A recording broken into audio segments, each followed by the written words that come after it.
Good evening, and welcome to another episode of America in Black and White. I'm going to open this show this evening with a Black history reflection of Archbishop Desmond Tutu.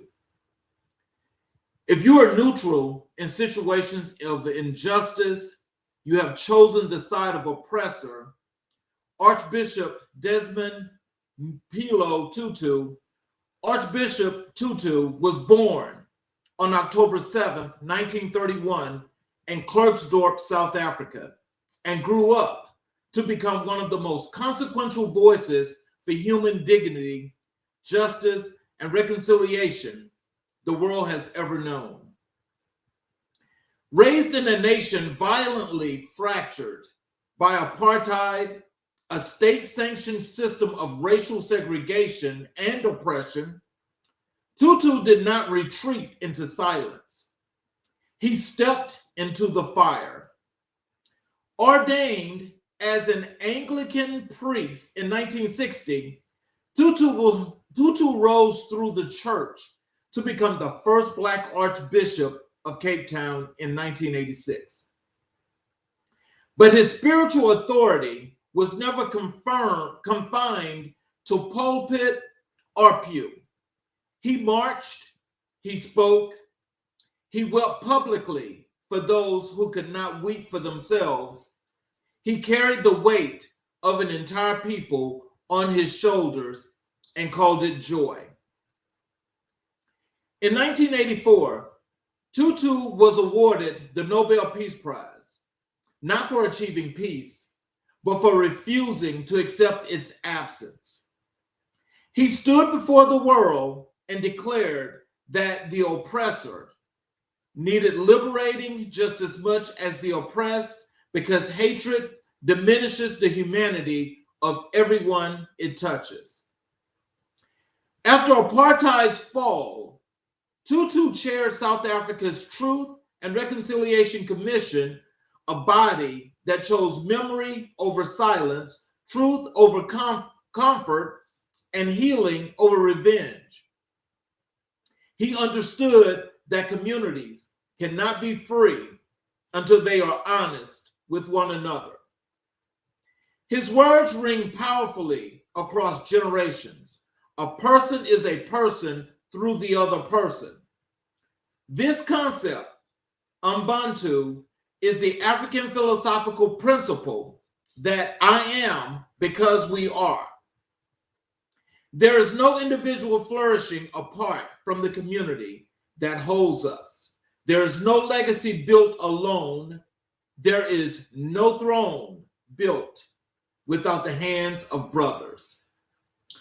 Tonight, as four Black men gather at this table, entrepreneurs, visionaries, brothers, they embody Ubuntu. They have not come to compete. They have come to connect. They have not come to be seen. They have come to build. Desmond Tutu would recognize what is happening in this room. He would call it holy. That's a reflection question I want to have for you guys, as we just went through that reflection. If Ubuntu teaches us that we become fully human through each other, then what kind of man are you calling into existence through the way you live, lead, and love your community? Now, as I prepare to introduce our guests, I want to say this for this wonderful monologue, because we're about to have a very special show for you guys tonight. And there's a myth that floats through our culture, quiet but corrosive, that says Black men don't support each other, that we are competitors, not collaborators, that we rise alone and not at all, or not at all. Tonight, we kill that myth. Welcome to America in Black and White, Season 4, Episode 135, Black Men United. I'm your host, Charles Zachary King, and what you're about to witness is not a panel discussion. It's not a debate. It's not a performance for the world's approval. What you're about to witness is a brotherhood in action. Four extraordinary men are seated at this table tonight, each one of a different industry, each one a different story, each one shaped by different hands, different roads, different seasons of pain and purpose. But they all arrived at the same truth, that the measure of a man is not what he accumulates, it's what he activates in others. We talk a lot about Black excellence, but excellence without community is just isolation with good aesthetics. Real excellence multiplies. Real excellence mentors. Real excellence shows up at the business meeting and at the barbershop, in the boardroom, and in the brotherhood circle. These men have built companies, they've buried setbacks, they've studied giants who walked before them: Malcolm X, Alonzo Herndon, Barack Obama, H.J. Russell, George Washington Carver, Dennis Kimbrough, and they ask themselves, what would that same fire look like in my hands? Tonight, they share those answers. This is not the America you were told to settle for. This is the America we are building, brick by brick, business by business, brother by brother. Stay with us. This one is for the culture as I bring our guests to the show.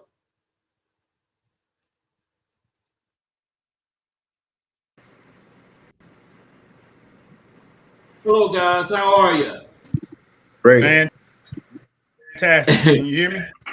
Yes, sir. I can hear you. Welcome to the show. How are you all feeling today?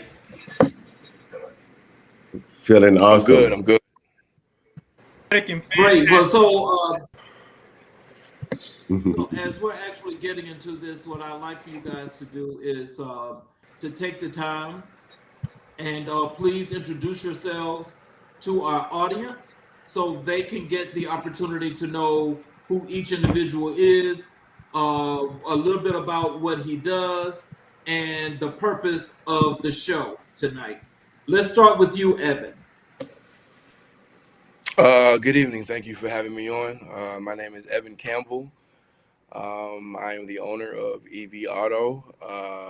EV Auto. Basically, we're more than a buy here, pay here type situation. We're more than a rental car business. One of my biggest focuses is helping people within the community during the car buying process. I understand that car buying can be intimidating. Unfortunately, a lot of people are subject to predatory financing, high interest rates, confusing contracts, and unnecessary fees. And the fine print may not be something that they fully understand. I like to come in and try to help people how to negotiate, what questions to ask, and just overall not get taken advantage of.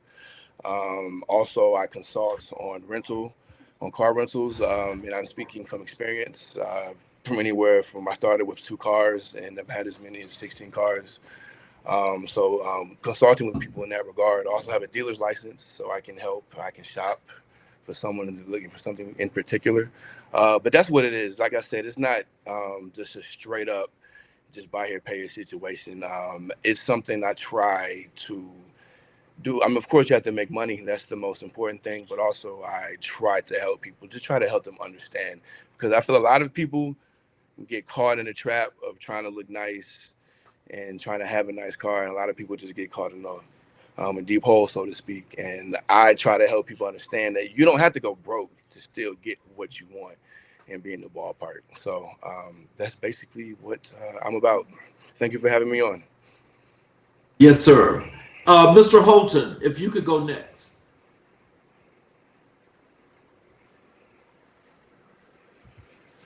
Mr. Holton, we can't hear you.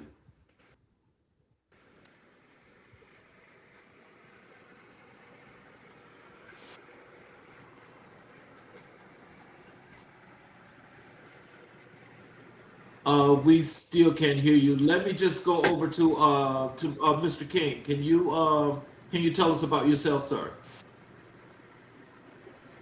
I can. Can you hear me? Yeah, Yes. now I can hear you. Yes. Can you hear me? I can hear you.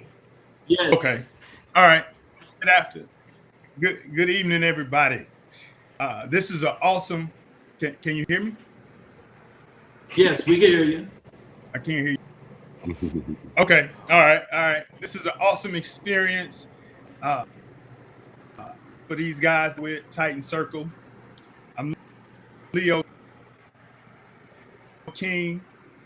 I am founder of Powerhouse and an author. And through education, I like to bring out the real estate process to build wealth with purchasing property, and with being an author, I do my best to put out work that will enhance any individual that decides that they want to purchase a book and level up their intellect. That's who I am. Mr. Magby. Yes. All right. Hello, everyone. Yes, I'm Tony Magby. I'm from College Park, Georgia. And I am the co-owner with my wife of Rent the Occasion Event Rentals in Lawrenceville, Georgia.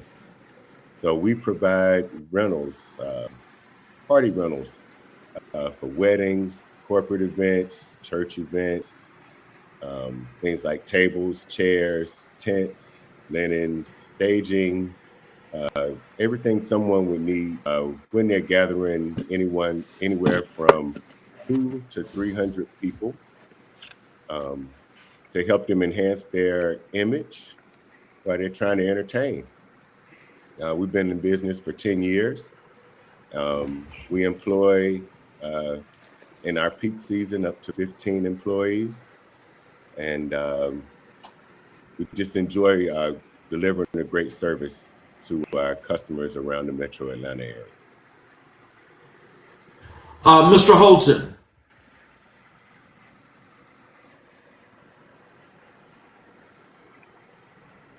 We can't hear you.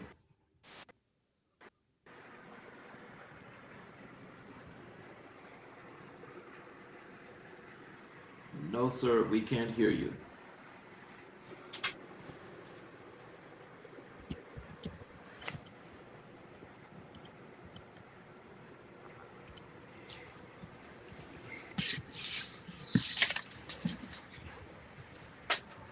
Okay. Okay. Mr. Holton, while if you can make that work once you get your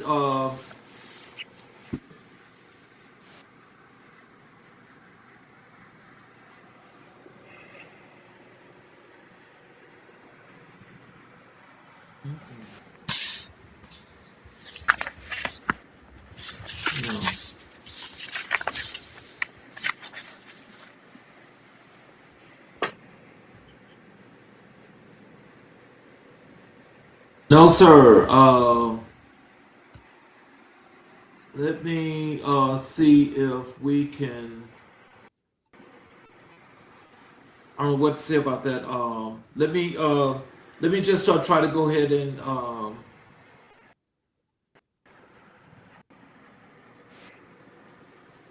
no.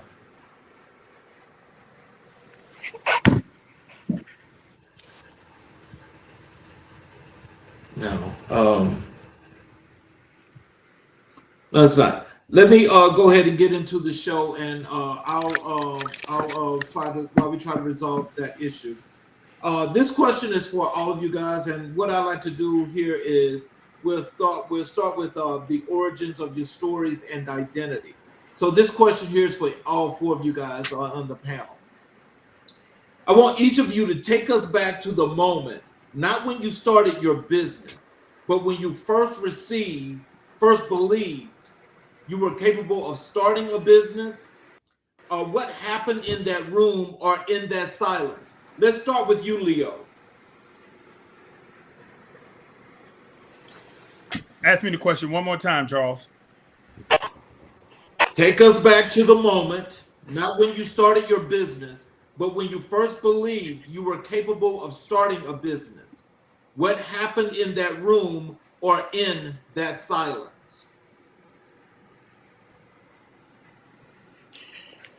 I'm going to take it back to when I was 20, I'm going to say 20, and I wanted to get into the barbering business. And I was super excited because I knew that I could build a clientele and build a business. And I just had to get trained.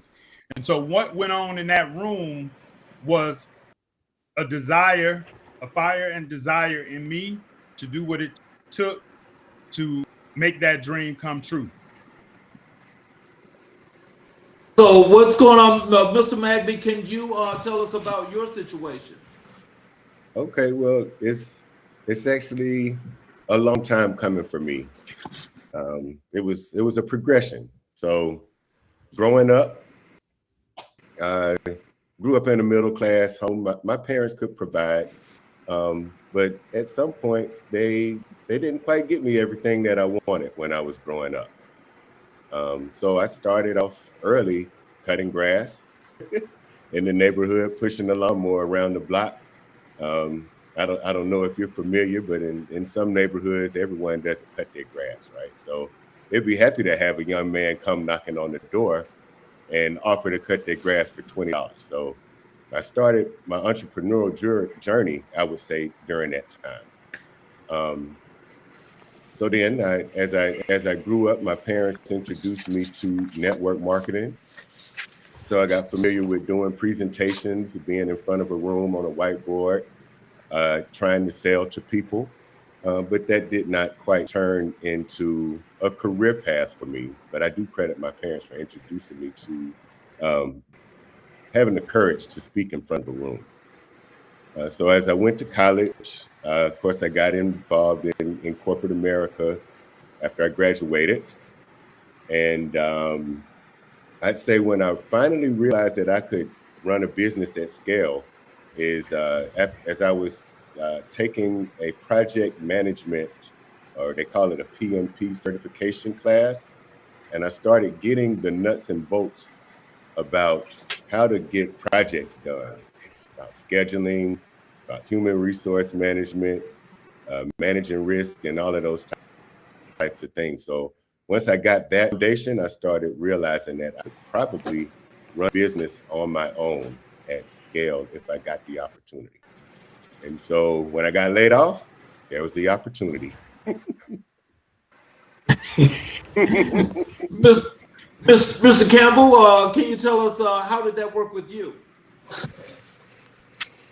I would say what Tony said, grew up in a middle class home. And I got my first start actually cutting grass, not in my own neighborhood, in my friend's neighborhood in Peyton Forest, because there wasn't a whole lot of yards. Basically, like when my parents wouldn't really buy it for me. So I would say, hey, I'm gonna go get it. I'm gonna go get the money myself. And this is before I was old enough to have a job. And so, yeah, cutting grass is very similar, but also and seeing her do it kind of inspired me. Not so much because she worked all the time. Always had a laptop in her lap at night. She had an office in our. And I remember a lot of late nights seeing it was in the light up. She was up to something. So basically, seeing that and the work that she put in, but also that she got from it, very much kind of inspired me. So growing up, I'm from, and I was definitely one of those kids that thought he was tough and got into trouble. And so I feel like my experience growing up was very outside of the box, myself in positions that basically would enable me or force me rather to think counter to where I was raised and how I was brought up. And so putting myself in those positions ended up having to I got kicked out of school and ended up in and out of boot camps and stuff like that. And so basically, long story short, with that said, early on, I kind of realized seeing it in conjunction with seeing my mom and doing what she did and understanding the type of lifestyle that I wanted for myself, I would have to be an entrepreneur because the traditional path was not going to be open to me. So honestly, to me, it was a zero-sum game. It was that or nothing. And seeing my mom do it, it gave me the confidence. So I was very much blessed in that regard. But yeah, that's about it. So, Mr. Holton, is your mic working?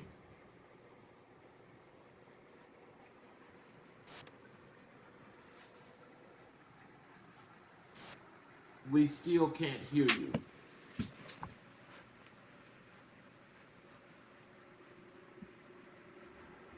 I want to thank all of our participants that are here. Is that you, Mr. Holton? I want to thank all of our audience that's out that's listening to the show tonight. Thank you all for attending, especially those that are always here.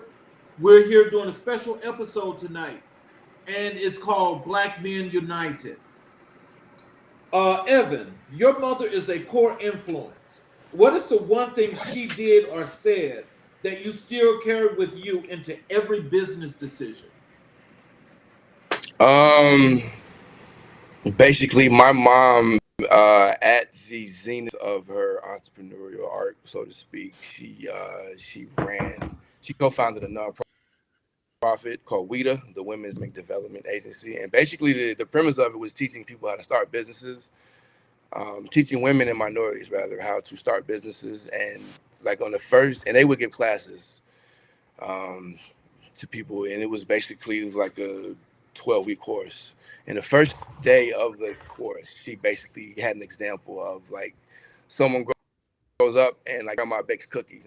It's the greatest cookies that they've ever had, the greatest recipe. But the thing is, they might like those cookies and their people might like those cookies, but everybody else might not like. So basically kind of to drive home that you may think you have an idea and it sounds real good in your head, but at the same time, it may not be feasible and it may just be an idea. So that kind of ingrained me into kind of approaching entrepreneurialism as a whole as more of looking at opportunities and ways I can fill voids. So yeah, I would say that anecdotal story was what stuck with me in my entire approach to business. So as you think about that, and with your mother being an entrepreneur, what is that one thing that she done, or the one thing that she says that you still carry with you out now to this day? Treat it like it's your baby. Treat it like it's your baby. You gotta, coddle it. You gotta be there for it. A lot of uneven hours, but that's what you have to do in order to get it off the ground, and then also to maintain it and for it to be successful. So yeah, that always stuck with me. Wendell, your parents gave you your foundation. Was there a specific moment when you realized their lessons were not just wisdom, they were strategy?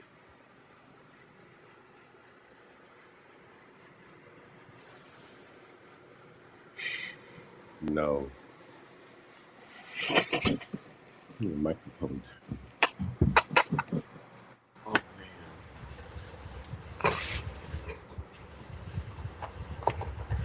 Okay, we still can't hear you, sir.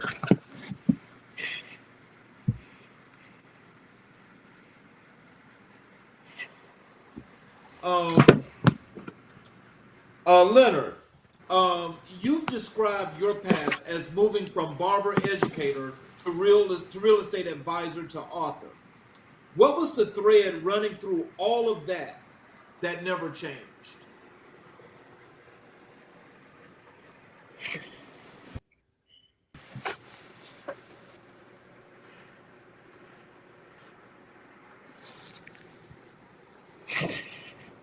King, could you ask me that question again?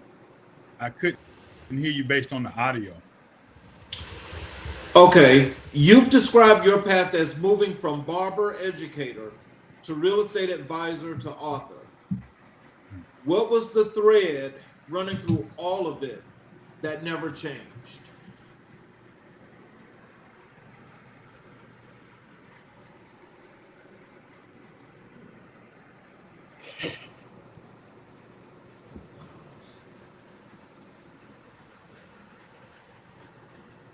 I couldn't hear the question, King. Can you hear me? I can. You can start up when you start off with the question and you fade out.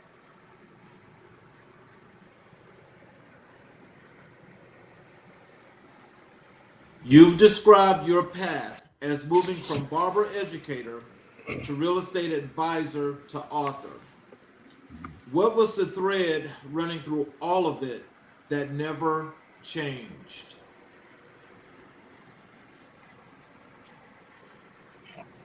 Well, it's that one word, education. And I believe that education is the path to mastery. And so when you say education, I mean, are there forms of education, or are there things about education that you are specifically mentioning that never change? Well, when I talk about it's like when you're going through any process, there's a process of learning that you have to do. And in that learning, usually you have either an educator or mentor or coach that helps you go through that process and learn. So as I matriculated through each domain, from barber educator to real estate advisor to author, all of it revolves around education, coaching, and leveling up to the next level. Okay. And let's I have a comment here in the chat, and let me put it on the screen for you guys, and all of you can respond to this. As you see it on the screen there, it says, "Evening, gentlemen. It's great to see brothers come together and share their successes and experiences to help them in a positive position in life." When you guys hear that and you read that on the screen, can you tell me, what does that say to you, and how does that make you feel as the leaders that you guys have become? Could you show it one more time? That feels great. Well, it feels great to see a comment like that, Charles. Just someone that's recognizing what we're trying to do as a group, getting together, reading books, having discussions, building each other up. It feels good to be recognized by your audience, for what we're doing and what we're trying to accomplish together. And I'm honored that I think that's Lee Chandler in the chat. Yes. Comment. So thank you for making that comment and for listening to our story tonight. Anyone else want to respond? I really didn't. I don't see the question. I don't see the statement or the question again, Charles. No, it's the comment. Oh, comment. I don't see the comment. Oh, okay. Yeah, I see it now. Well, not to cut Leo off, but I really didn't, until our initial meeting, our pre-production meeting, basically, I really didn't, I never put it in that perspective until you mentioned it. Like, this is something that people would look at and, take value in doing that. I didn't really think about it like that. My reason for joining the group was selfish reasons, honestly. I needed to expand my social circle, and needed something to do. basically. So I really didn't look at it from the perspective of, oh, this is something that we're actually doing here, until very recently. So I just want to add that, but I didn't mean to cut Leo off. You can go ahead, bro. Oh, no, you good, Evan. Hey, I appreciate it. I think the comment is spectacular. I mean, you know, this does happen. It's not often, or maybe not talked about as much, but it does happen.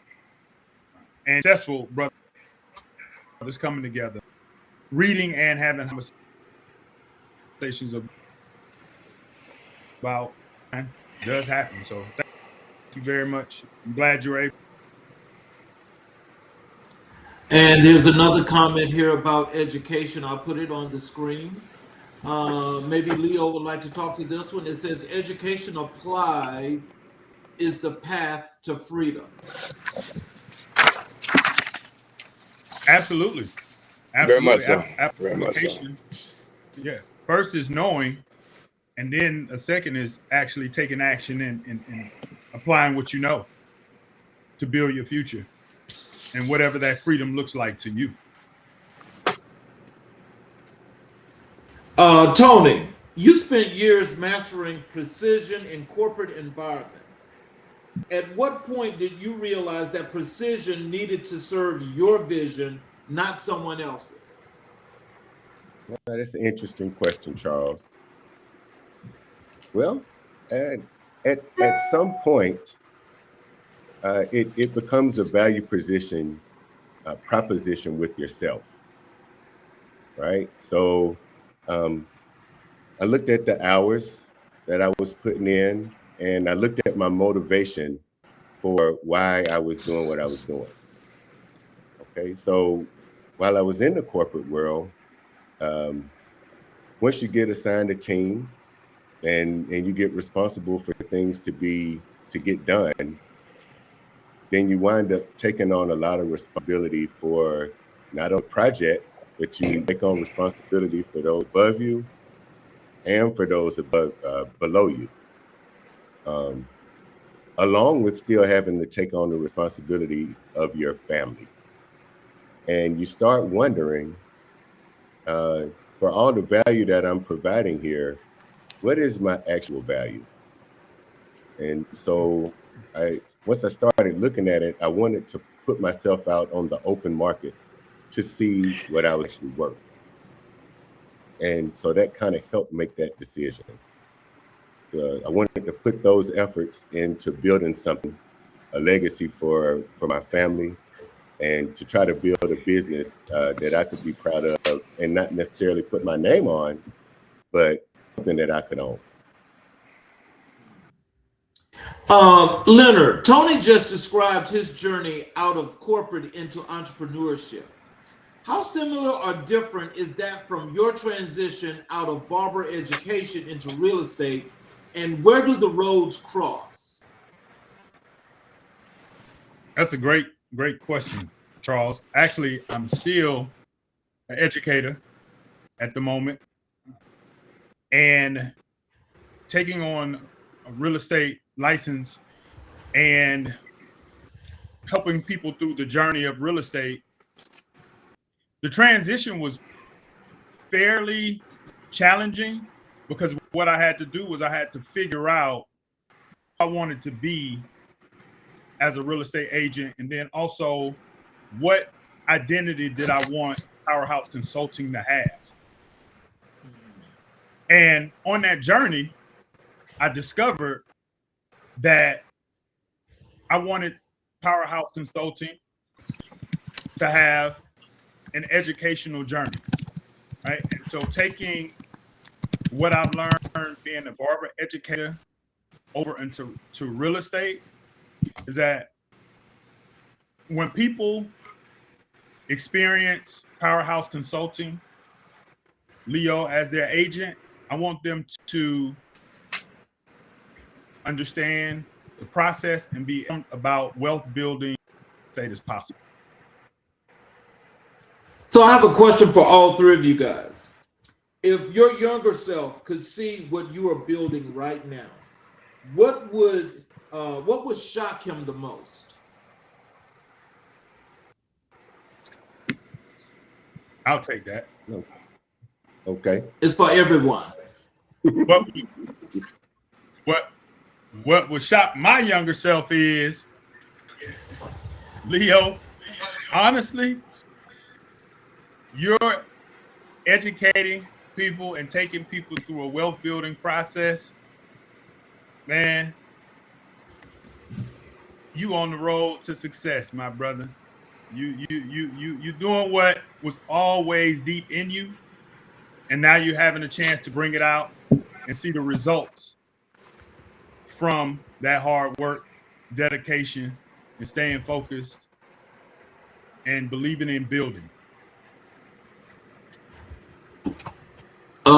You other guys, can you comment to that question? What would your younger self see what you were building right now? What would shock him the most? I think the type of business that I am actually running right now, I think that would shock my younger self the most. What I do could be considered it's a luxury for most, but at its heart, it's a logistics business. So it's a moving business. It's not a clean business. It's a dirty business. And so I think my younger self would have thought more. I would have been more of a corporate person, more of a student type person every day. But now, even though I'm a business owner, I do put on my boots still, and I'm in a warehouse. We own a warehouse, so my staff is a warehouse, blue collar type deal. So I think that would surprise my younger self the most.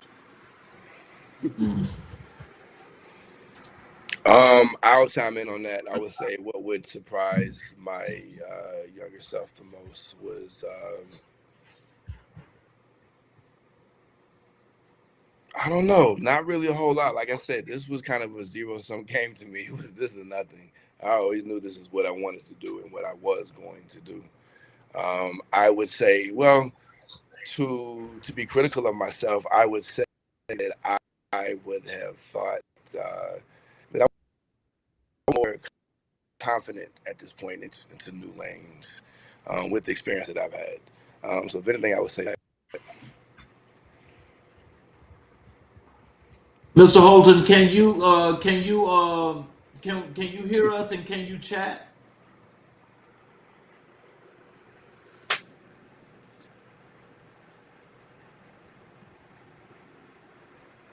Oh man. I really want to hear from Wendell. Wendell is a sharp brother. Yes, a lot to add to this conversation. So more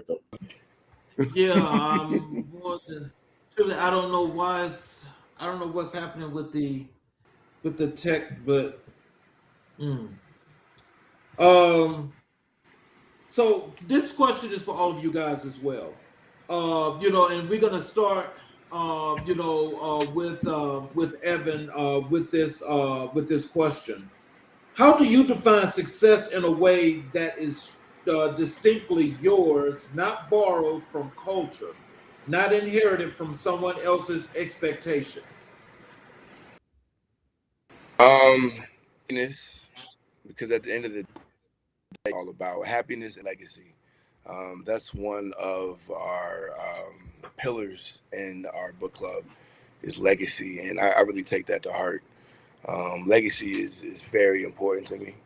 I believe that we as Black men, it's on us to leave something for the next generation to build on, and I really believe this in my heart. I feel that millennials and also the Generation X before me, like my Titans brothers, I really think that it's on us to kind of fill some of the gaps, so to speak, and leave a legacy to where it's better for the next generation. Basically, what I mean is, like, we're not going to. I believe I said this in the pre-production meeting, like that old Japanese story about the man planting a tree and he knows he's not really going to enjoy the fruit from it. but he just is happy in that he did something for the cause, basically. So that to me is important. Legacy.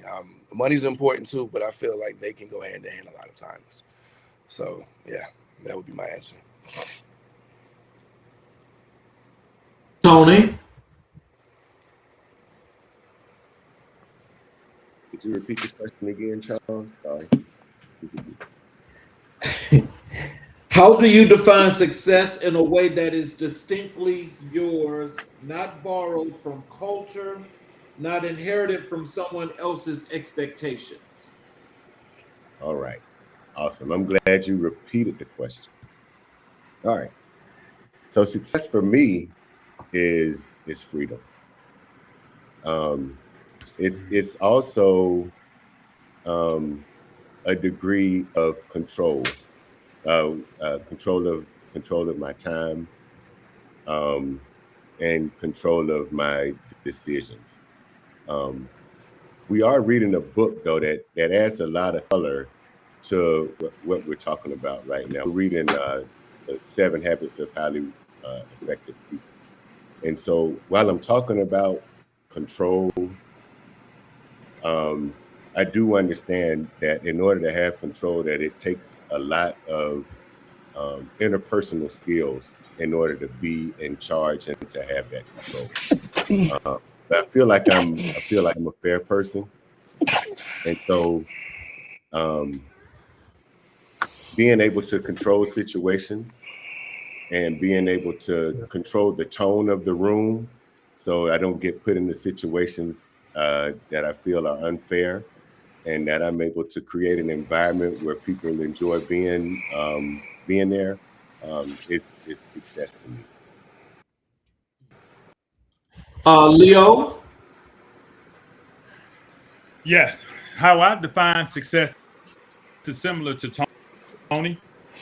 Success is freedom, and it's also clients or individuals enjoy the value that my business brings.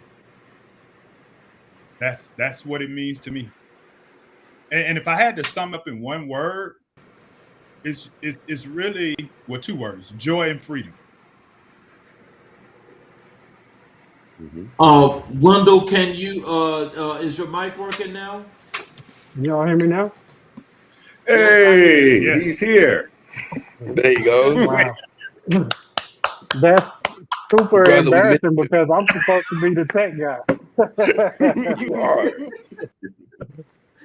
So It happens, man. Miss you, bro. let's go back and let's bring you forward up into the you. conversation. I So if you appreciate could please go ahead and tell us about you, who you are, what it is that you do, and we can spring forward with some of the questions that were specifically for you after you get through. Okay. Thank you, Mr. King. I appreciate it. Thank you for having us and myself on the show. And again, forgive me for the mic issues that I have, but excuse me. My name is Wendell Holton, and I am from Atlanta, Georgia. Was raised in College Park, Georgia. I currently live in Dallas, the DFW area, Dallas, Texas. Been out here about 14 years. My background educationally is in IT, electronic engineering, as well as information security / cybersecurity. My business is, the short version is drone business, but I like to think of it more as data intelligence. And I'm also using different AI tools, not just to capture the intelligence with the drone itself, but to automate some of the processes that once we receive the information from the drone, as far as the deliverable to the customer, automate the processes to where we can get the information to the customer in a very professional and formatted way.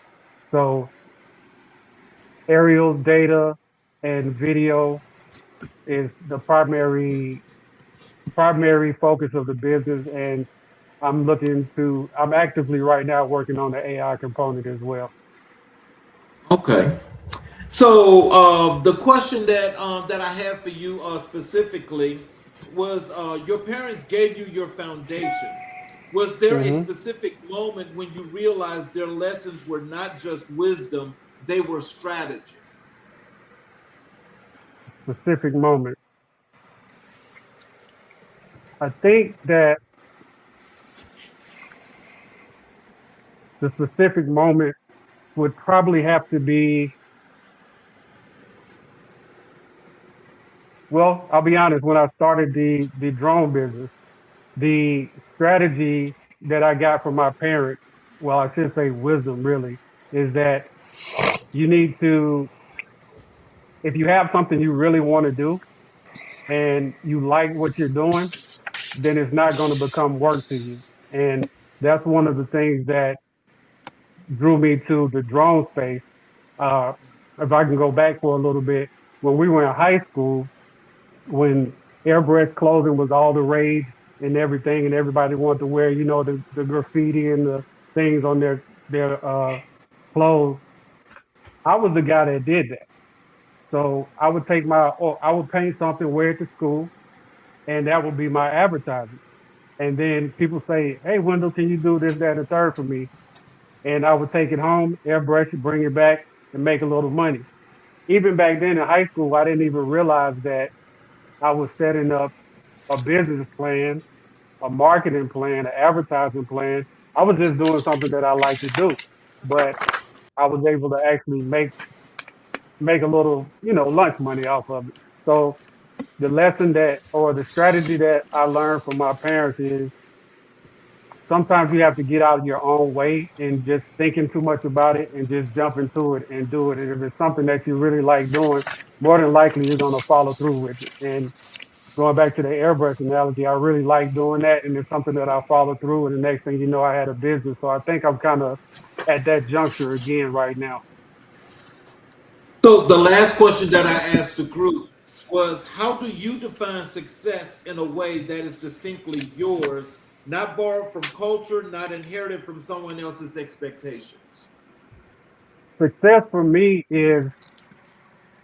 it is not a destination per se. It's about the journey and embracing the steps along the way as far as the journey.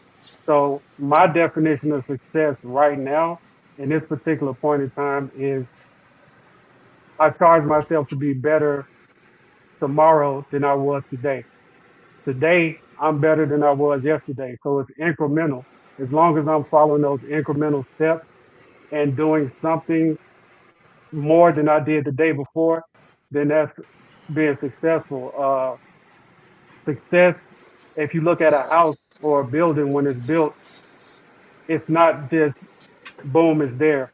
It's, you have to lay the foundation, you have to lay the bricks, you have to eventually put on the roof, put in windows, there's stages. But all of it, when you see the building, you think of it as a success, but there were different milestones that went into that. And for me, every day is a milestone. So success for me is just being better than you were the day before. Now I have a really this question here kind of like steers us in a more serious direction here, but it's for all of you guys. Um, Gentlemen, what does the word black man mean to you in 2026? Not as a political statement, but as a personal declaration. Mm, Let's that's start a with great you, question. Leo. To me, it means strength. Strength in numbers, intelligence, strategy, and definitely fortitude. Evan, what you got for us? In 2026, I would say pride and dignity, um, because I know a lot of us collectively may or may not really know about too much of our history, but we have a long and proud history in this country, and also duty to teach our kids and to uplift them, to make tomorrow better than today. And that is our kids. That goes for the whole community as a whole. So yeah, dignity, pride, and duty. Okay, Tony. Black man. All right. First, when you say black, I had to think about, let's say, all black men. So I work around Africans. I work around Latinos. I work around Black Americans. And so I have to, when I say black, I have to think about it as that's how you're looked at, how people see you, right? So let's deal with that first. So black is minority, all right? And as a black man, I'm gonna deal with man now. Man is strength. That's leader of a household. That's strength. Like, I think a man should be able to do things. I guess there are roles that are considered when I think about a man. A man should be able to provide. A man should be able to protect, right? So if we look at that, I'm going to look at a black person that has to be identified as black, that is a protector and a provider. That's what I think of when I hear black man. I try to keep it at that. Okay. Wendell. So I agree with all my brothers on the call as far as their rendition. I just want to kind of piggyback on that. And I think about my first example and my prime example, really, and that's my father. And what my father meant and still means to me. And especially at this point in life, I can really appreciate who he was and his attributes and the things that he passed down to me. But kind of like Tony, I want to break it down into sections. Black, as we understand it, it's our race and it's also our culture. And that culture is, for lack of a better way to put it, it's a mixed bag. There's a lot that goes with that. But that's a positive thing. There's a lot of history. Man, a lot falls up under that three-letter word man umbrella.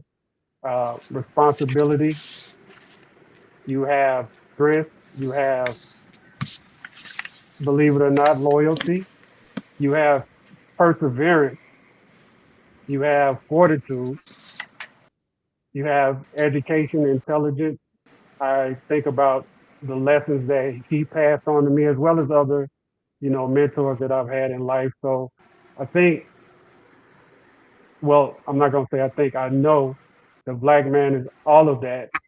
And he's an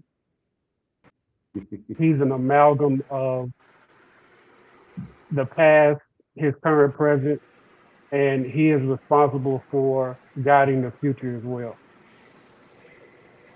As we think about that, and I know when we say black man in 2026, from the historical context, yeah, we've always had the generational pride and always had to be strong.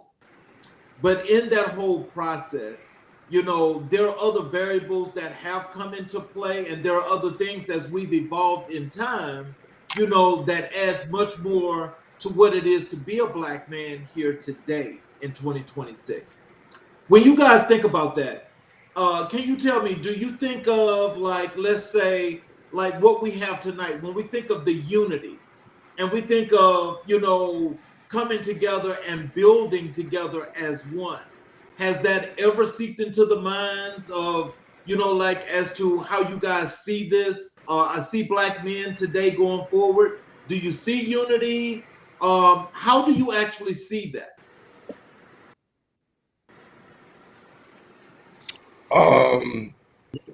Speaking for Go myself, ahead. obviously, excuse me, bro. Speaking for myself, I would draw attention to Leonard's rollout a couple weeks ago. It was, I guess, a get together, a gas speak, and just in the he got up and spoke, talked about the book, what it was about. But in the midst of everything, I just took a look around the room and I saw. I mean, obviously, I know what it is looking for.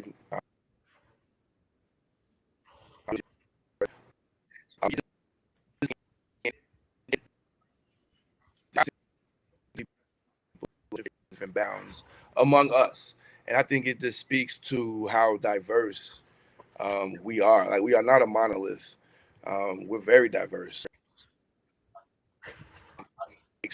Interests, goals, and everything, but it's not often you see that represented under one roof. And yeah, so I feel like here, 2026, that's what it's got to be. We all just got to come together, and we don't necessarily have to be on the same page, but we need to have a collective.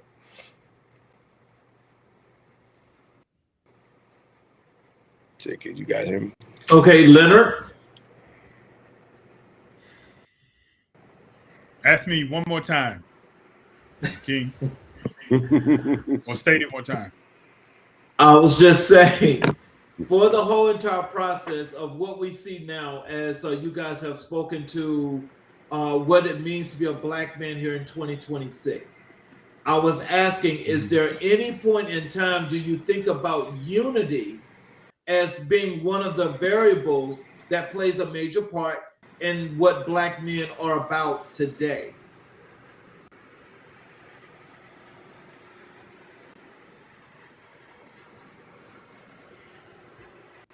I believe unity plays a major part from the beginning. I believe, though, that we definitely, as Black men, come together when there is some level of action takes. We come together when there is a level of that's taking place. That is the unity that consistently seen to me. And I have to get better from 2026 moving forward, because first of all, Titan Circle, these three guys that I'm on the call with are leading the charge for that.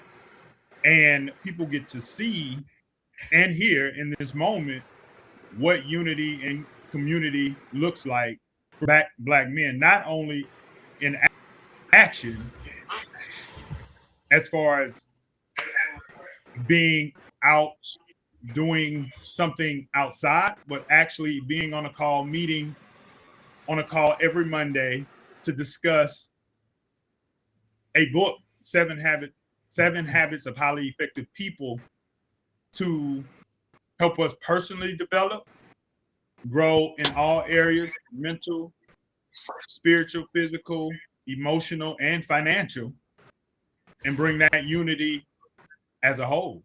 So I believe the Titan Circle set the standard, and we're moving forward. So bigger and better things to come. All right, Tony, what do you think? Okay, when I think about Black men and unity, or I just think about Black people and unity, I see a lot of it in my circles. Now, what I do have to say is the circles that I do run with, the people that I associate with, unity is a big part of what we do, and it's amazing to see, right? I got a couple of different friend groups of people that I associate with, of all types, right? But in the circles that I'm in, and I hope I don't misspeak here, but in a certain demographic, the unity is really appreciated, and it's easy to do. It's easy to move things forward. It's easy to come up with social things to do, sometimes with volunteer type things to do, to help in the community. And I feel that it is a common thread among Black people. However, there is sometimes where we do experience some frustrations with some of the other, with some people that are associated with being Black. Wendell, what's your take on that? My take on that, as far as unity goes, I think unity is a secondary component, I should say. The first component has to be the spirit of unity. The spirit of unity drives the unity itself. And the reason I phrase it like that is just looking back over our history in America as far as the things that drove or inspired, however you want to phrase it, unity. There were different things that were catalysts for the spirit of unity. Now in 2026, we know it's present. This is a great example here of what we're doing, and there's numerous examples all over the country, if not the world. But I think first we have to have the spirit of unity. That spirit will be you have to be receptive to bonding. You have to be receptive to moving as a collective. You have to be receptive to being in agreement, and in some cases being in disagreement, but that doesn't mean you're still not united. You know, things can be worked out. So if we as a whole can find the spirit of unity like we have in the past, and I think the unity itself is a secondary component that's just going to follow on its own. So, Charles, I'm sorry. I would like to get your take on that question. Well, because you see, with me, I think unity is always there, and I always think in that perspective of unifying, because together we're much more stronger than we would be separate. And so I think that I think from my perspective, I just have to honestly say, I believe that we have to think more on the unification side of whatever it is that we do. We can be separate in the many things that we build, but together, bringing those things together from a collaborative perspective means everything. And that's nothing short of, well, we know we got the example from yesteryear, but the world has evolved since that time. So with the evolution of time, we have to take today's time to use that concept, but make it that much better. That's how I see it. And so with those answers that we've got from that, now I have to throw this question in because, those were a lot of great points that you guys made. And so I want to do another round table discussion here, opinions based on what I'm about to ask you now. I want a real-time agreement or respectful disagreement. Do you believe Black men are more unified today than they were 10 years ago? Yes or no, then explain, and let's go to the round table. We're going to start with Wendell. That's kind of difficult to just yes or no. I think it can be relative.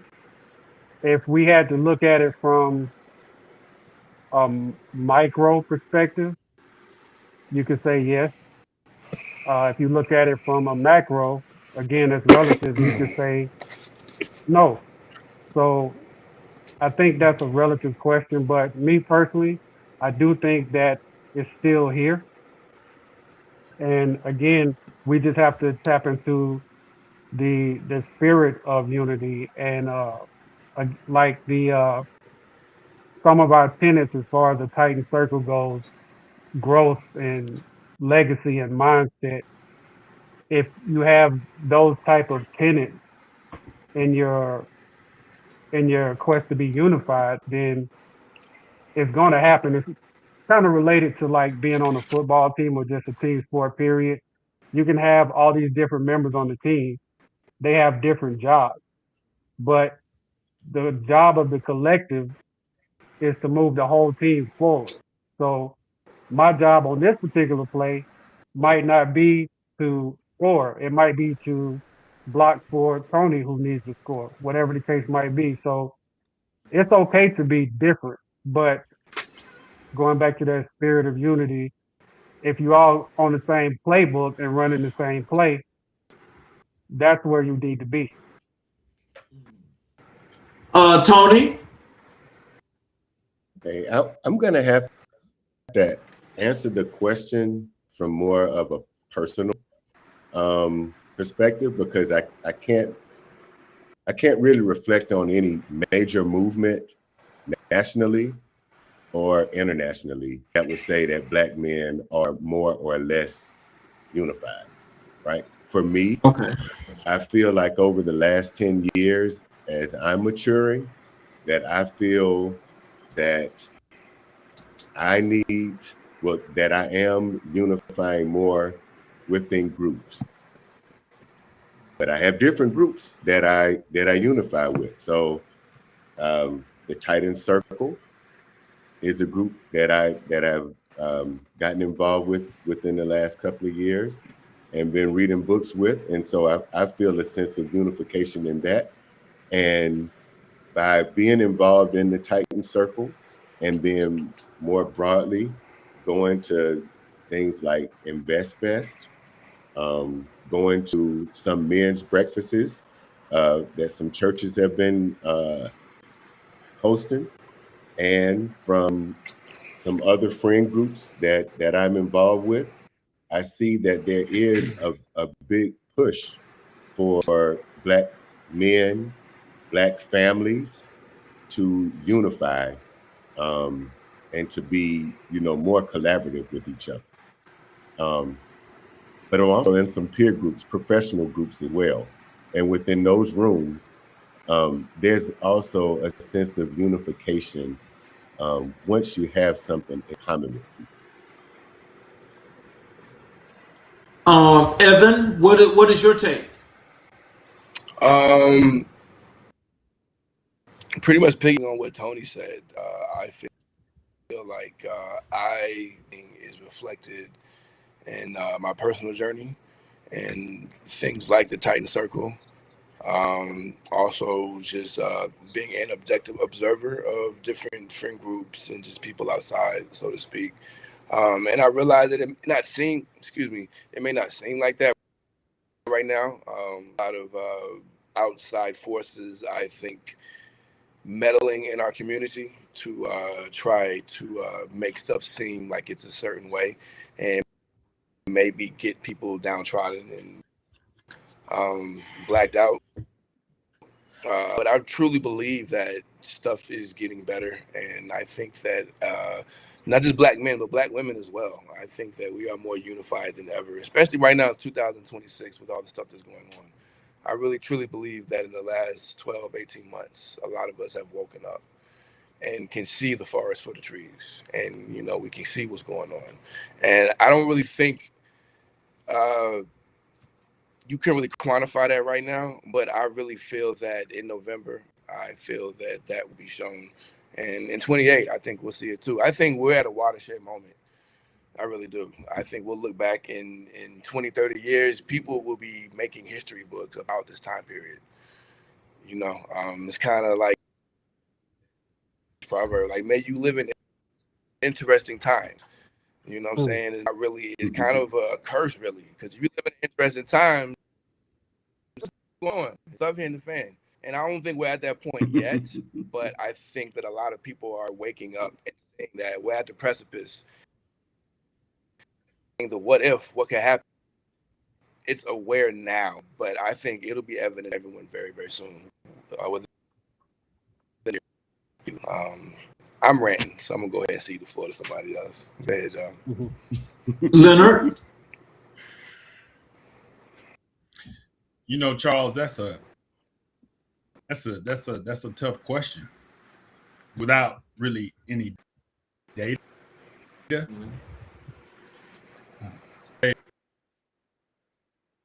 That men are black men, and reason why is because there's a load for responsibility and accountability, and that's from a human perspective. I believe black men will be unified when it comes to money or sports, but you really don't know who they are, right? Until you have to be responsible and accountable, right? And I believe that is what is keeping men from being unified, right? I believe that when you start taking responsibility and accountability to better yourself, or then more black men will become unified when they do that. And that's the whole purpose, again, of the Titan Circle. It was to bring, we're grounded in honesty, responsibility, and accountability. Right? And that's not just in 2026. They're unified, but not around that. Those. You know, first of all, let me just, there's a couple of comments here I want to put on the screen for you guys.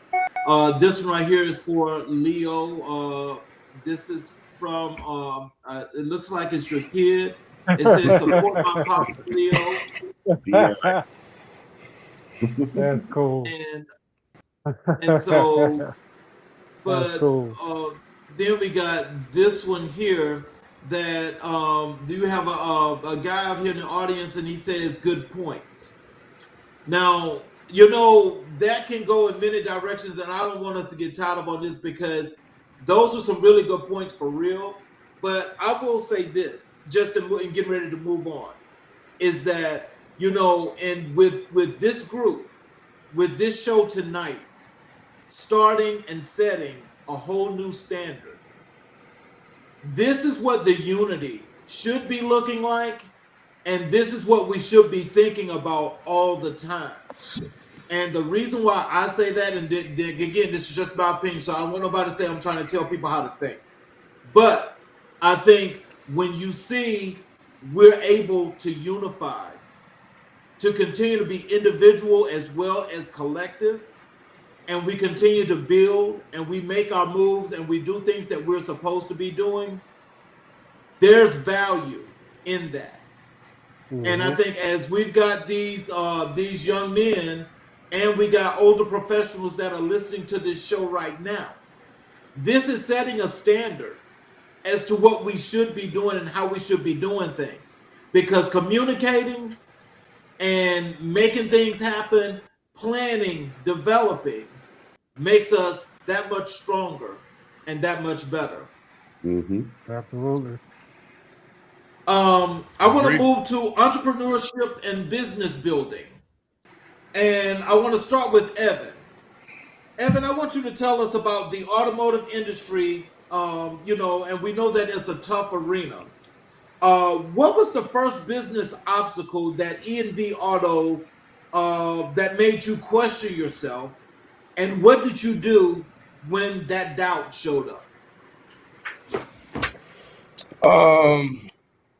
I had a stretch a couple of years ago where around the time my son was born, where, you know, I was busy getting ready for, I have two children, but around the time my second child was born.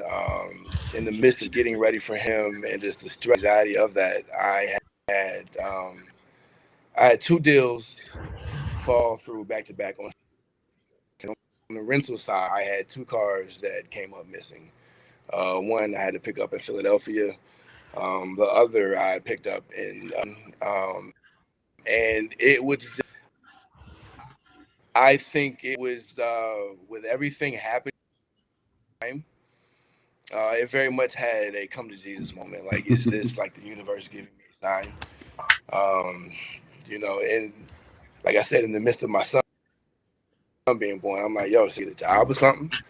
But I quickly snapped out of that. Like I said, I kind of drew from my mother, and also just simple life. That's the test. That's the test of business acumen, is how you face adversity, how you respond in those moments. And so what I took from that, I turned it into a challenge, and was like, this is gonna make me. This is a rough patch, but this is gonna make me. And if this can't break me, then I feel like, I'm ready for anything. Okay. So Wendell, drone technology is a fast-moving competitive space. How do you stay 10 steps ahead without losing the soul of why you started? Hmm. Well, that's a great question. First of all, you have to keep up with. There's a lot of variables in the drone space. For one, you may or may not be familiar with the tariffs and the potential FCC ban for certain type drones, which a lot of us that are in this space, we use that particular manufacturer. So there's that. And there are certain stigmas that come with that. Also, there's rules and regulations that we should be following. You have to take specific FAA certified tests, and you have to follow the guidelines outlined by the FAA. So staying 10 steps ahead right now, being that it's the lane is still developing, if you would, in my opinion. The lane is still developing. So trying to find a niche would be one way. But as I mentioned before, I think the future, really staying 10 steps ahead, really looking at the chessboard, so to speak, is going to be some type of implementation of AI, whether it's after the data is collected or during. It's going to happen because the way that technology is moving now, it's extremely fast.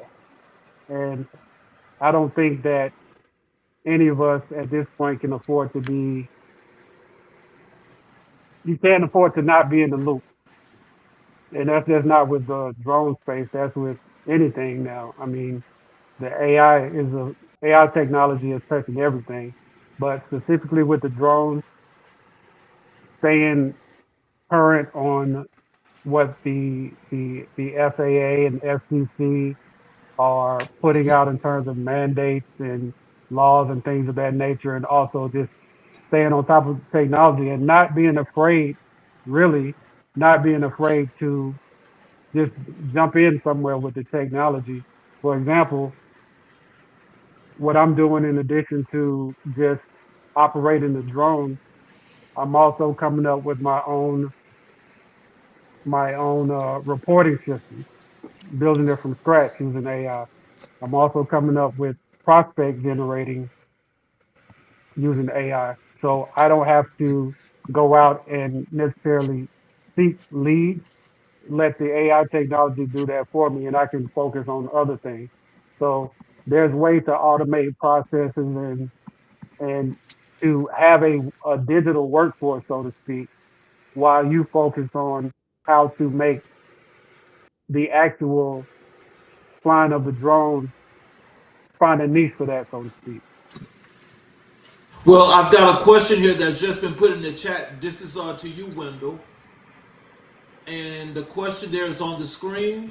He says he's in technology too, and he's curious, what AI tools are you using?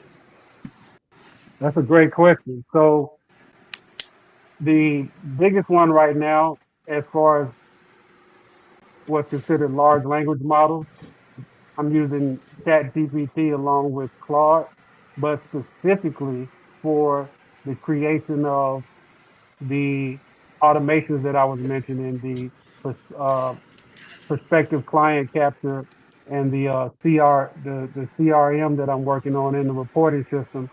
It's a it's a platform called N8N. That's November, the number 8, November. So N8N.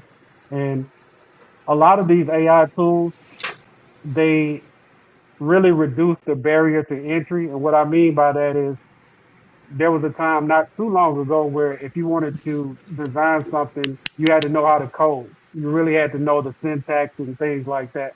But what I'm using now is considered low coding.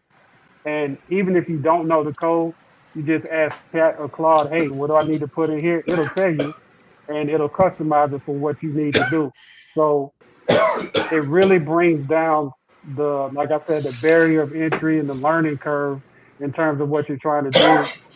It's something I've never embarked on before, but I'm pretty confident because you asked about success earlier, I'm, I make steps. I have daily checklists or daily milestones that I have for the projects that I use that I'm working on in N8N. So, uh, that's a few of the tools right now that I'm using. There's also a Google AI tool that I use.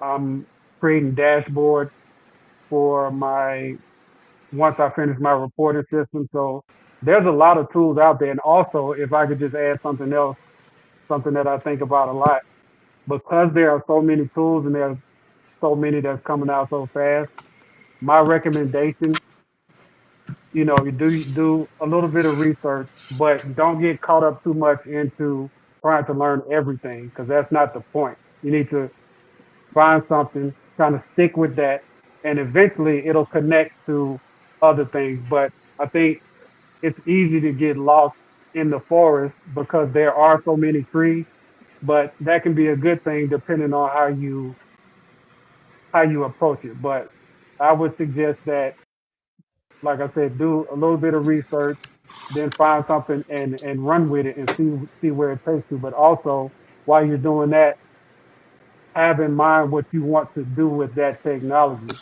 and ask these large language models how you can go about that. I mean, you could get, business plans, business advice, things like that from these large language models and just take that and put it into another tool and another tool. Next thing you know, you have a product that's exclusively yours. And when was there ever a time that you could do that before? So, Leonard, real estate is about relationships as much as transactions.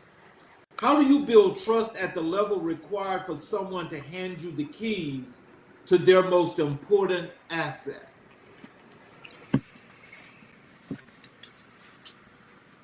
Well, first thing I do is I lead with education. And what that education looks like is educating the owner of the property on the details of what the steps are going to look like from beginning. And after I do that, I make sure that I ask, do they have any questions that they need answered? Right. And if they don't have, which they usually do, and once they ask those questions, I let them know that I'm going to follow up with them within the next 2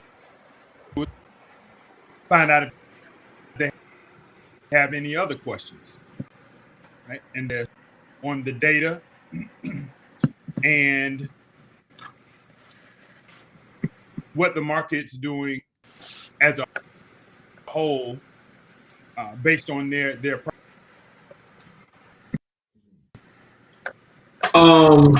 Tony, You came from project management at Cisco to running your own operation. What is the biggest gap between corporate skill and entrepreneurial survival that nobody warned you about? Spending my own money.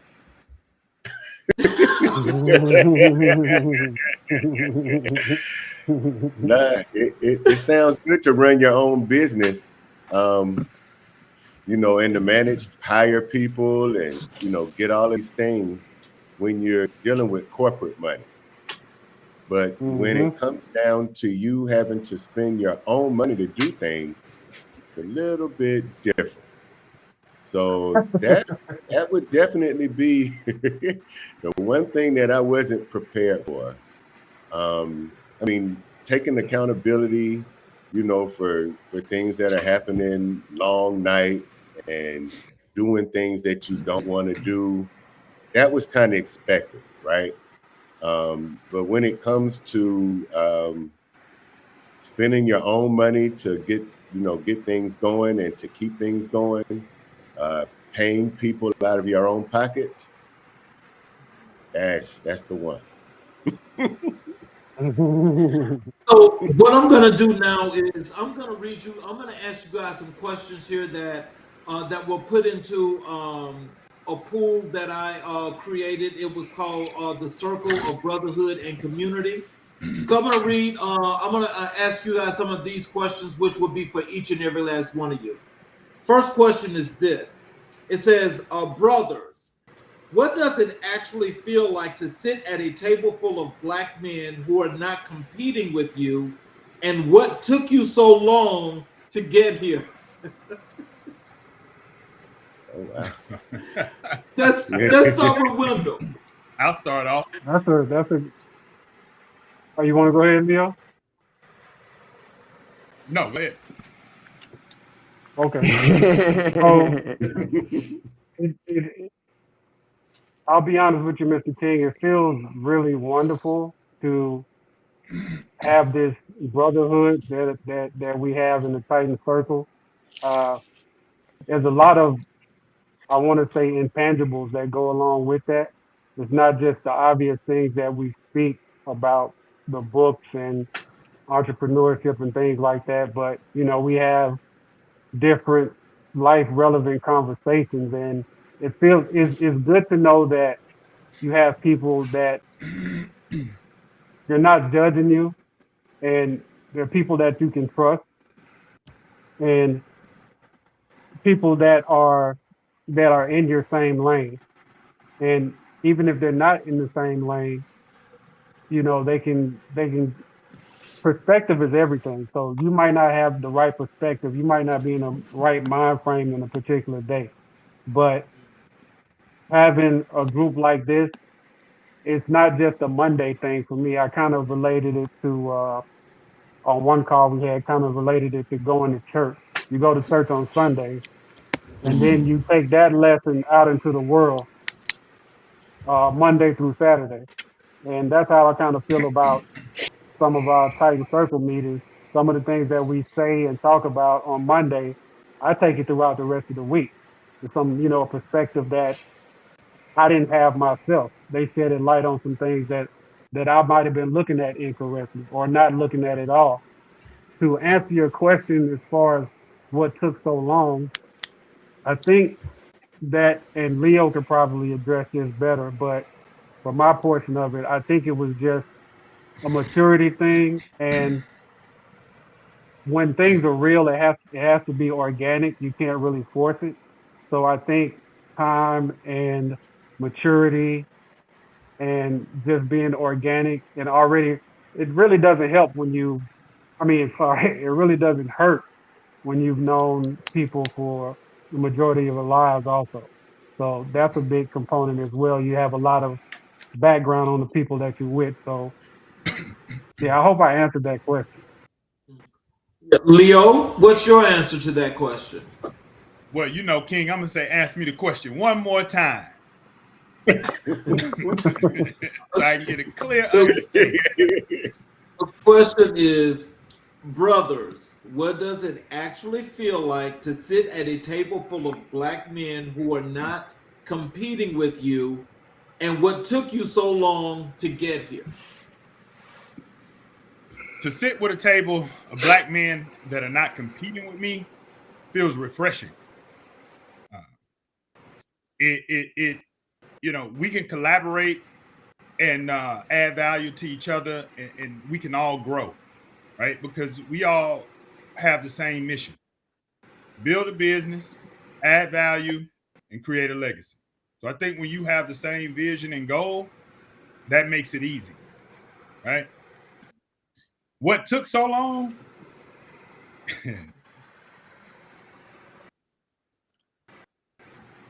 It's one of those, and I'm gonna say, add to what Wendell said too. Just maturity and timing, and it goes along Tony? with. I was just here thinking. I was gonna go off a little something. I was sitting here thinking. Oh, go ahead. Keep And I going, said, keep going, Leo. Yeah, I was saying, what's so interesting is that the timing and the maturity was actually on point, and we all have similar backgrounds, right? As I was sitting here looking at all of us and listening, we all come from two-parent households, right? As we grew up, we all are entrepreneurial, we all are growth-minded, and we all enjoy community and being able to add value to one another. So I wanted to just elaborate a little bit what the maturity had to look like for it to develop into what it is in this moment.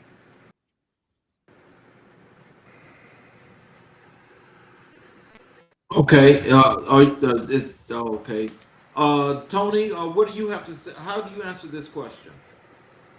All right. How does it feel to sit at a table of guys that I'm not competing with? All right. Black men who are not competing with you, and what took you so long to get here? A table of black men that's not competing with. It's refreshing. It feels supportive. You feel like you're sitting in a circle of people that understand you, and that have your best interests at heart. It's a different dynamic than say hanging with some guys that you might be smoking a cigar with or something, right? Watching a game where everything is centered, let's say, around whatever activity is going on TV. Or you might have, one person talking and the other person's to one up you. I went on vacation here, and I went on vacation there. And, it's not that type of environment at all, right?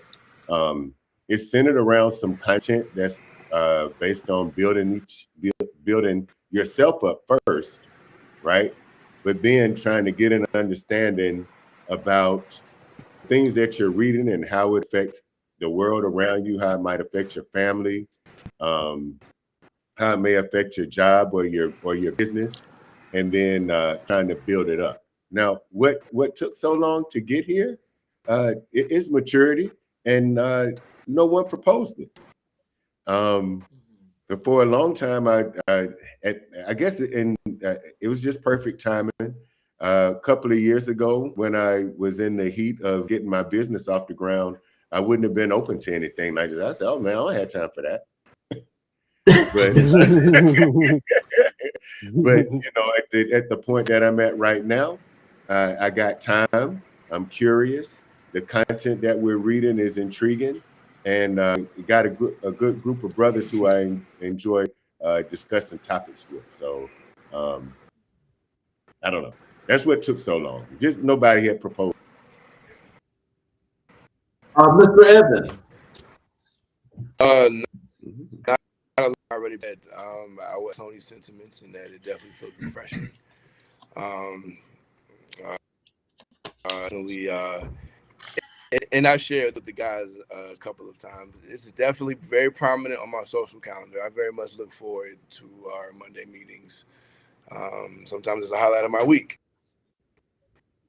There's a lot about it, you know. But with that said, what took so long to get here? I would say fear of just stepping outside of my box. You know,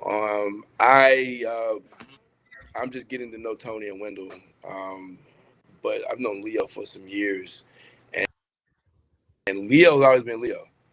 And it was kind of, I think that's honestly why my dad kind of turned, because Leo was initially friends with my father, and I think that's why my dad turned me on. He was a good brother. And Leo was Leo when I first met him years ago, a long time ago.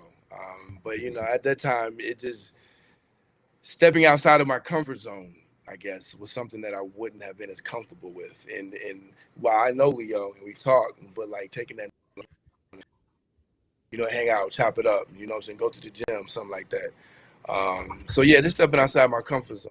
First day of my first book club meeting, they were already in the process of it. I basically told myself, like, I'm gonna have to just get comfortable with being uncomfortable. You know what I'm saying? And I'm very glad that I did that, because like I said, it's something I very much look forward to, and I'm already seeing the fruits of the labor in me stepping outside the box. So question. So I have another question here that I'm reading from the questions that was dropped. I'm a young black man trying to start my first business with no capital, no connections, and no one in my family who has done it before. What is the first real step? Not the inspirational one, the practical one. Let's start with Tony. Oh, go ahead, Wendell. The first practical step is you have to make the decision to do it. The people, and I've just learned this myself not too long ago, people think confidence comes before making the decision, but confidence actually follows the decision. So I know we've all heard the phrase, well, he made up his mind and da da da da da. Usually when you say somebody made up their mind, it happens. So that's the decision. So I would say to that brother, make the decision first. And don't let the fact that what you don't know keep you from what you want to do, because that's going to be part of the journey. Even the wisest of us, as we move toward what we want, we're going to encounter something we don't know, or that was unexpected, unanticipated, whatever the case might be.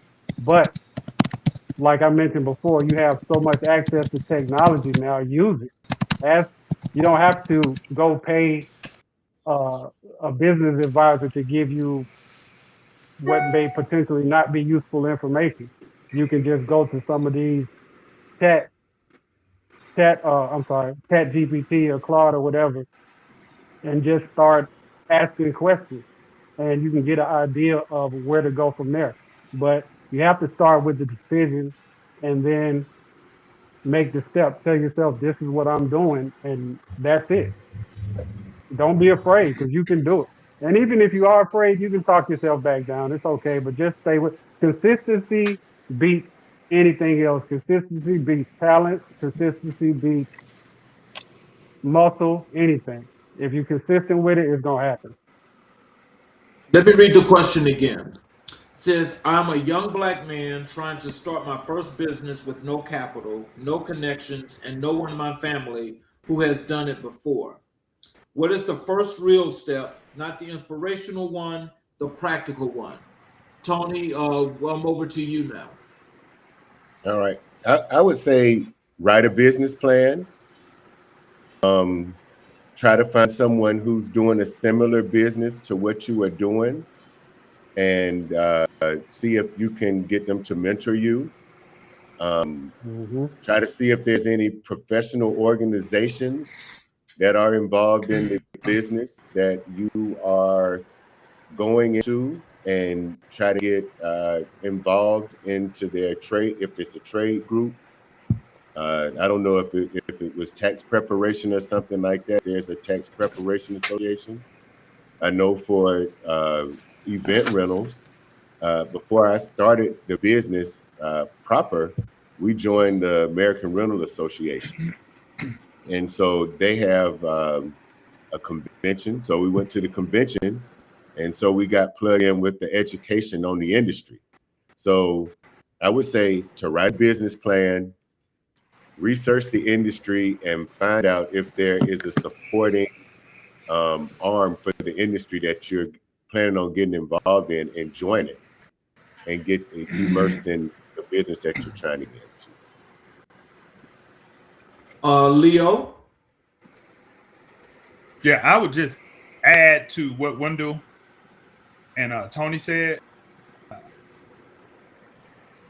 To it is, of course, what Tony said, to the score.org. It's an SBA website, and they will help you with whatever business you are looking to start. And they have free mentors a lot of times that may actually be in that business. And so that's it, score.org.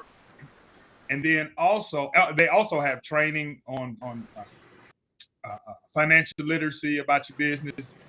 They have training on AI tools. They have training on how to write a business plan. They have everything for free.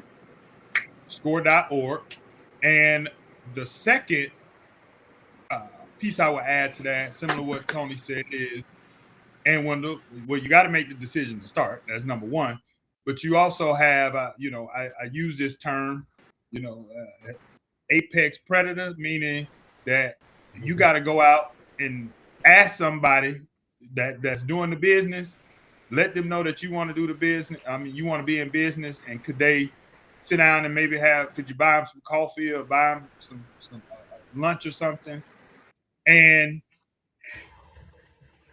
get as much knowledge as you can from that person, and just don't stop there, right? That's the foundation. So you can learn as much as you can along with your own personal research. That's what I would say. And Evan, do you have anything to add to that?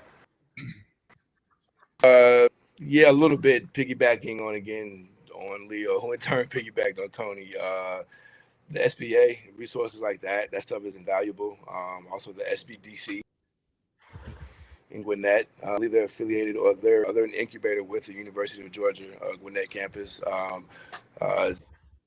Just to name a few, but there are resources out there for people starting at square one, that offer, workshops and classes on how to write a business plan, how to do cash flow projections, in addition to, letting you know about different financing or loan options rather out there, like the SBA micro loan program.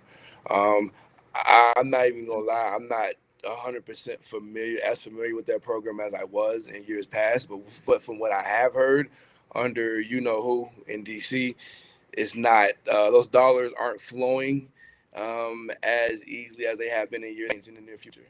Are opportunities out there and resources available to people who are starting from that particular point. Also, I mean, we're in Atlanta. Well, I'm assuming this gentleman is in Atlanta.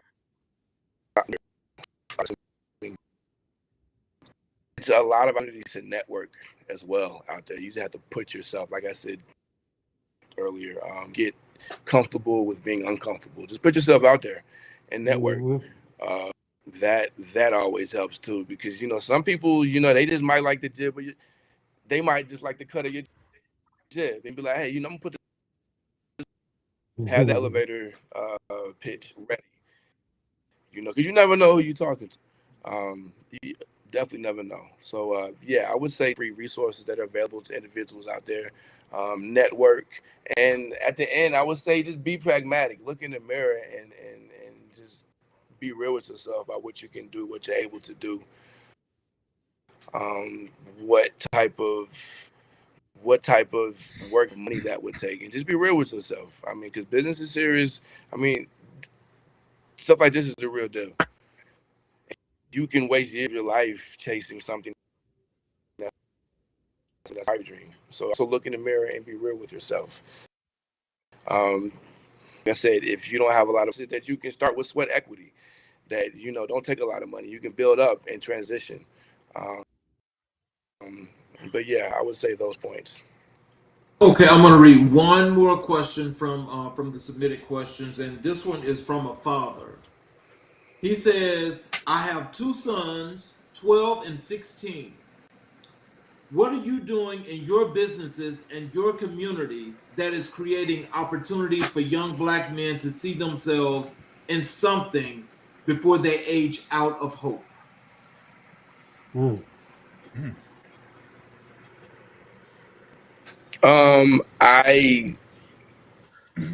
You know what? I would cede the floor to Leonard on that because we were shooting that particular question around. So I'll let him speak on what he's comfortable and elaborating on in regard. King, Yes. ask me the question one more time. Ask me the question. I have two sons, 12 and 16.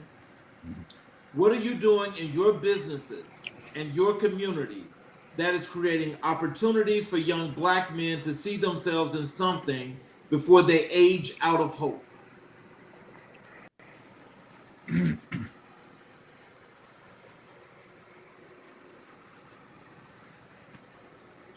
Well, for me, what I do, still young men, they don't want to do traditional college route, have to have some type of education. That's number one. And to figure out if what route you want to go out of the three. Do you want to be in the military? Do you want to go the college route? Do you want to go the technical school route? Or do you want to be, I'm sorry, there's a fourth one too, or do you want to be in public service? But there's still some education. It's all education to all of it, and have a conversation and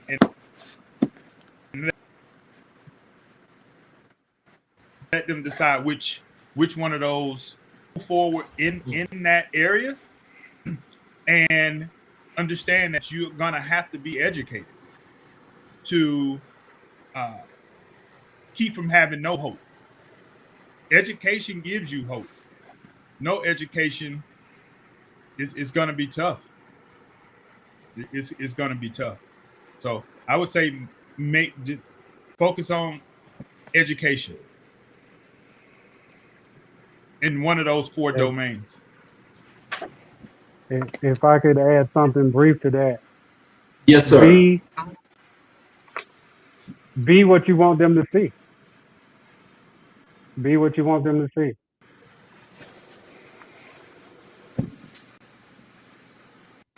Anybody else? Well, I guess I'm the only one that spoke on this. I do provide opportunities for kids to work with us during the summer when they're out of school. At one point, I was taking young guys out with me to put up tents and do deliveries and things of that nature. But we've since moved on from that. When my kids were younger, they're definitely working with us, and their friends and all of those. A lot of their friends were working with me, and I provide opportunities for them. We still have college kids that work with us during the summer. With the 12 and 16-year-olds, I can't say that in my business right now that we do anything specifically for 12 to 16-year-olds in our business. I can't say that. In times past, though, I was heavy into youth sports and coaching and providing mentorship through coaching in the time that I spent with the kids, helping them, learn how to play baseball and basketball and football. Well, let me ask this one last group question. Leonard, your Titan Book Club is built around men reading and discussing together. Tony, you are a systems-oriented PMP professional. Wendell, you see the world from above. And Evan, you build with your hands. How do all four of those perspectives actually make a brotherhood stronger, not philosophically, but practically?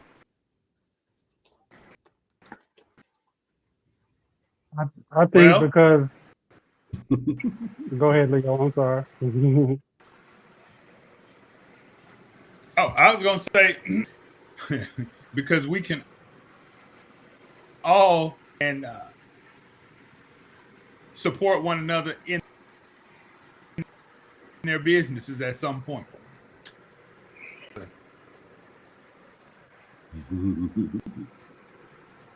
On that, and I would say because we, at the end of the day, we have a diverse. For all the similar, but we have different beliefs,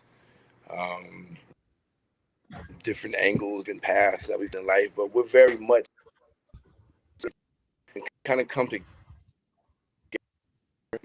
and coalesce. Very thinking. I mean, that's why I was laughing as we talked about politics among ourselves the other day, and Leo basically was giving me a look like, "Don't you dare do it."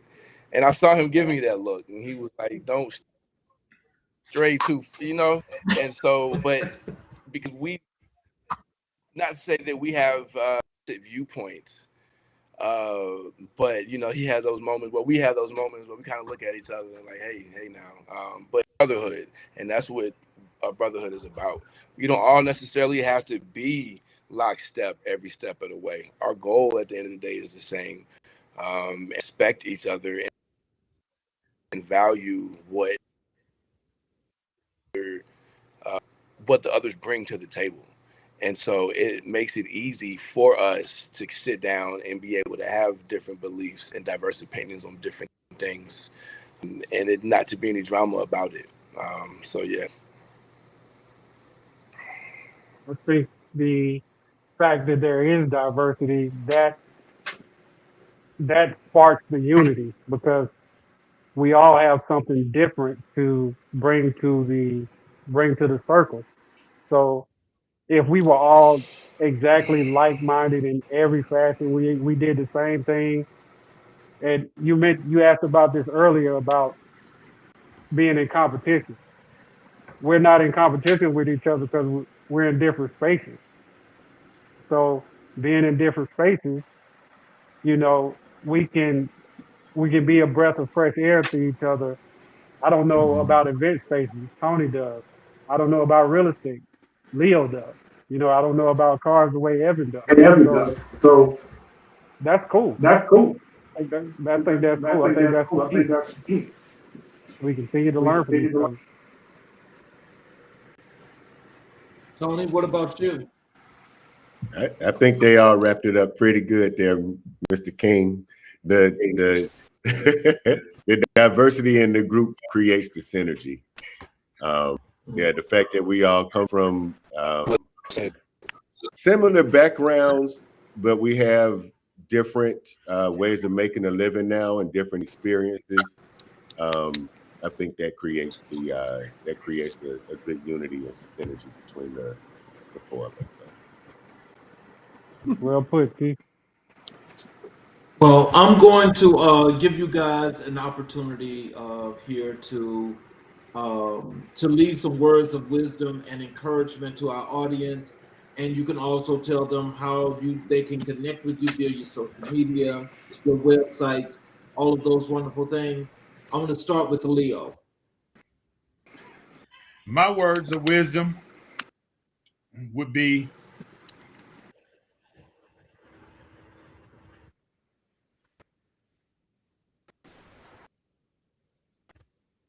whatever it is that you choose to do, there is a way to do it. You have to, like Evan said, yourself out there and connect with doing whatever you want to do in any domain. And that's not just in business, because everybody is not going to be in business. That's if you want to be a police officer, if you want to be a fireman, if you want to be an EMT, if you want to be an accountant, whatever it is, put yourself out there, pick up the phone, chat GPT, who are the accountant, and go knock on their door and say, hey, I saw you, and could you help me or guide me in the right direction with somebody who can? You can reach me on my website. It's powerhousebyleo.com. That's my real estate website.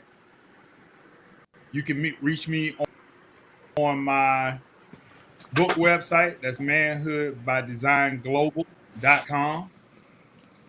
Or you can email me at list, that's LIST, with WITH, Leo, LEO, King, KING, at gmail.com. I would love to hear from you. And however I can add value to whatever it is that you're trying to do, or that you want to do, or deciding that you are going to do, I will do my best to connect you with that person so you can life to the next level and leave that legacy. Thank you. Thank you for having me, King. Charles Yes, King. yes, sir. Tony. All right. My words of wisdom. Be informed, be courageous, and be authentically you. And you can do anything that you want to do. And without going a long way in anything else, you can you can shop with us at Rent the Occasion by going to renttheoccasion.com. We're also present on Facebook, Instagram, TikTok, and LinkedIn. We'd be happy to help you create your event your way. Evan.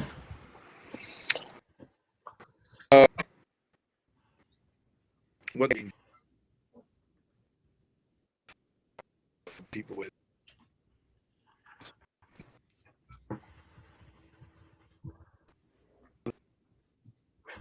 is your very much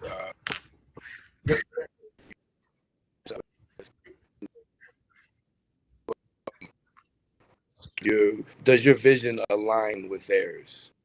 Where do you see them in 10 years? Where do you see that particular relationship in 10 years? That's something, sandwiching that into the question that I would definitely tell, and I try to tell young brothers a lot. And just watch who you're around, watch who you keep up with. That definitely means a lot. In terms of how people can reach me, if you need help,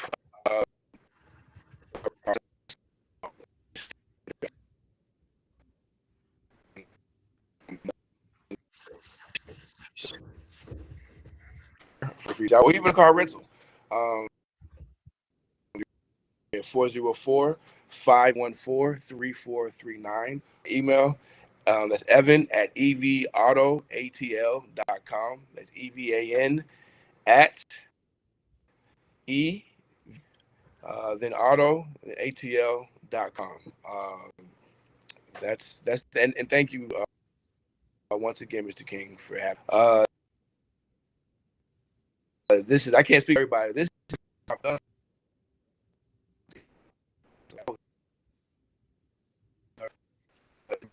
is very much glad that I did it. This is big for everyone. All right, Wendell. I'm just going to piggyback off what my other brothers have said. words of wisdom.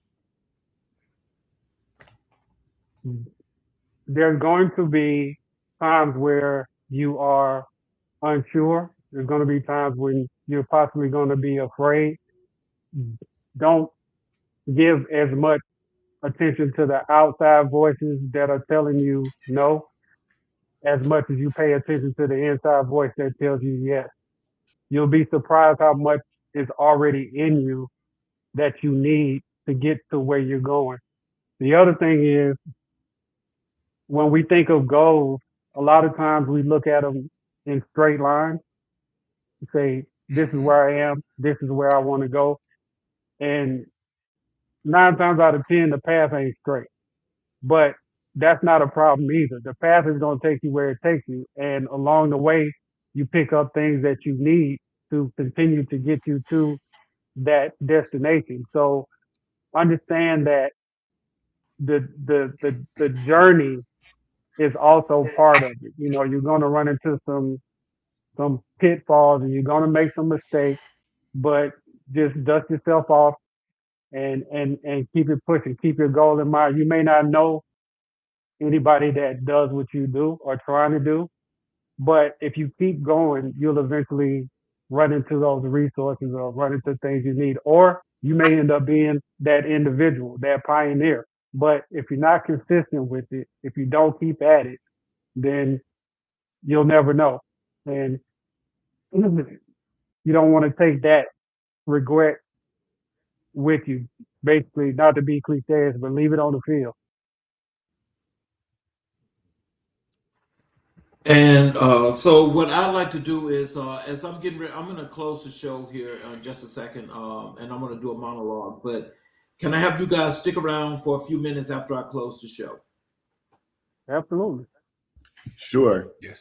Thank you, Charles. I want to thank all of you that have watched and viewed the show and have been here for the duration. I appreciate you so much.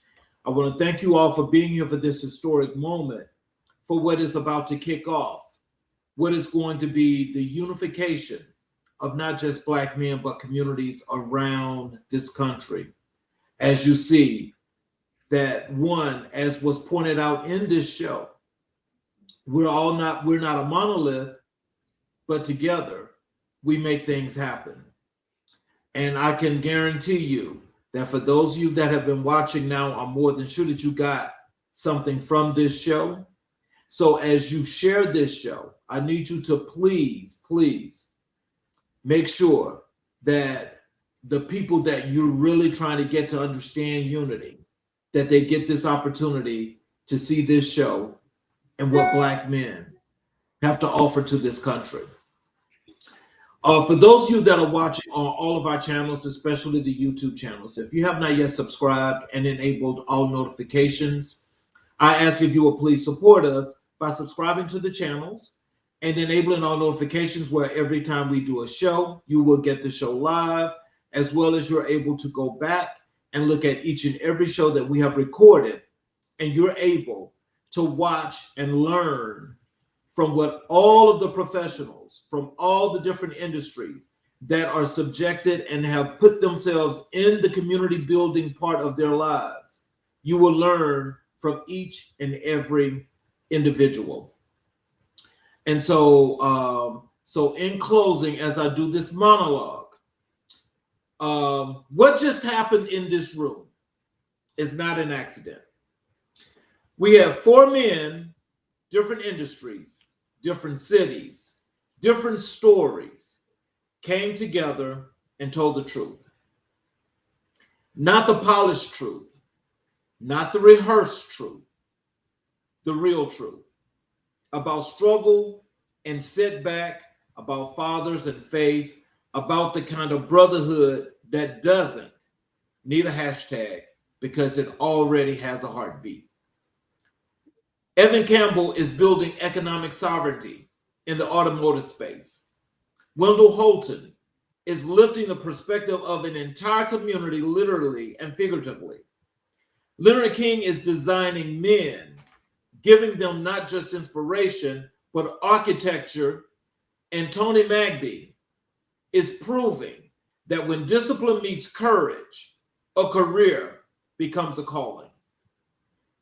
These are the Black men who don't make the 6 o'clock news. They don't go viral for the wrong reasons.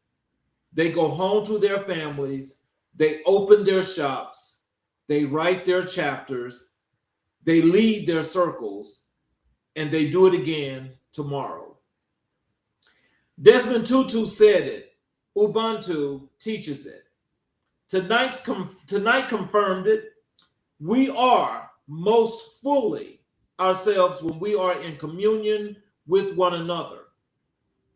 To every young man watching this, every brother who has ever felt unseen, unheard, left behind, or left out, this table is for you.